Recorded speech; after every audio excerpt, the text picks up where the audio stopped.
अस्सलामुअलैकुम। अज दी वीडियो जी है ना मेरे वास्ते तो बड़ी आम है। आम इस वास्ते है कि कल का जोड़ा मैच है वो मैं कल्ले नहीं तुसा सारे मैच तक्या होना तो इंजॉय इतना किया है कि मैं उठ के ताड़ियाँ मार मार के मैं थकते ही नहीं आया पाया। इतना मैं मैच में इंजॉय किया है।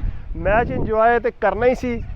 नसीम शाह ने जोड़े छक्के लाए ने दो टका के सट्टे सू बाउंड्री तो बाहर तो मैं कहना पूरी चस आई है इस चीज़ की। तो फिर जिस वेले कमेंटरी भी होंदी सी इंडिया वालियां दी तुसी कमेंटरी नहीं सुनी है। कमेंटरी ऐसी चस की कमेंटरी सी ना भाई जी। वो कहता है पाया एक उठ के कहता पाया देखा अब तो पाकिस्तान गया, अब तो पाकिस्तान का कुछ नहीं हो सकता, पाकिस्तान अब बाहर होएगा है। तो वो दूसरा बोलता है कहता नहीं नहीं अभी मत बोल, अभी मत बोल, कुछ भी हो सकता है, क्रिकेट है ये।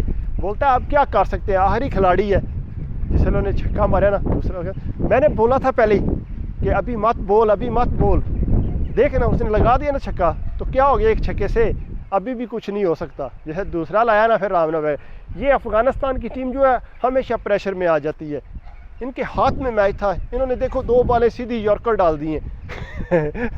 इन्होंने और कोई इन्होंने गाल नहीं लभदी। तो फिर अगू नवियां खबरां देखो लड़की सामने बैठी सी, पता नहीं इंडियन लड़की है। नसीम शाह ने उहदे देखिया, लड़की ने उहदे वाल तकिया, उन्हां दी अखां मिलियां। जिसे कोई स्टार बनता ना उहदियां गल्लां धक्के नाल भी करदे ना। यंग मुड़ा ही उहदे टैलेंट है रज, वो ये बड़ी तरक्की करेगा।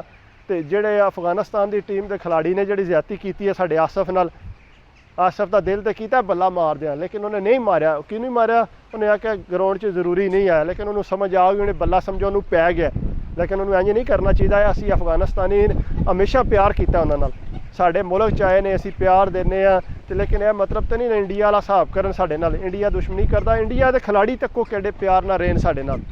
उन्होंने कोई लड़ाई नहीं की तो लेकिन इन्होंने लड़ाई लाने लग पई। पर खैर वह जवाब तो नसीम शाह ने बड़ा तगड़ा दिता है। फिर उस तो बाद जो ग्राउंड तो बाहर होया, ग्राउंड तो बाहर जो लगी रही है अफगानिस्तान की आवाम कुर्सियाँ मारती रही है। यानी कि पाकिस्तान तो है नहीं। पाकिस्तान होवे बंदा आखे यार जी इनू कुर्सियाँ मारांगे तो असीं नस जाएंगे तो या झगड़ा करांगे, सिर खोल देंगे। उस वेले पुलिस वाले फड़िया फड़ के तो लैके निकल गए ने। तुसीं यकीन करो पहला ऐसा मैच होना है जिहदे विच उठ के ना ताड़ियाँ मार मार के अंदर जी एक्साइटिंग है ना वो समझ नहीं आती वह के करिए। कितनी देर तो भुख ही को नहीं लगी खुशी नाल। तो पहला घबराहट नाल हथ पैर ठंडे होए सी, ऐ लगता हार्ट अटैक हो जाएगा, इतना मुश्किल मैच आया। लेकिन यह है कि चस बड़ी आई है तो मज़ा भी बड़ा आया। नसीम शाह जोड़ा एक हीरो निकलिया साडा, उन्हें दो छक्के मारे ने। तो मैं कहना तसल्ली हुई है दिल नूं कि पाकिस्तान च भी जड़ा ना असीं हमेशा कहने और नहीं नहीं यार ये हार जाते हैं, हमेशा हार जाते हैं। जो भी होंदा कोई सौखा मैच होंदा वो भी हार जाते, लेकिन इस बारी कमाल कर दिता ने। तुहानूं भी चस आई है, मैनूं भी चस आई है। हुण श्रीलंका नाल अगला मैच है वो तो चलो दोवां वास्ते ईजी है, लेकिन अगू जो फाइनल है फाइनल इंशाअल्लाह पाकिस्तान जितेगा। पाकिस्तान कप घर लैके आवेगा। पाकिस्तान स्टार है, नाले दिल रखने वाले जवान ने, अच्छे प्लेयर ने। अल्लाह खैर करे, अपना ख्याल रखियो।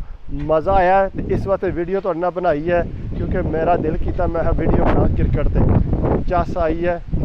अल्लाह हाफिज़, क्रिकेट देखियो, बाय।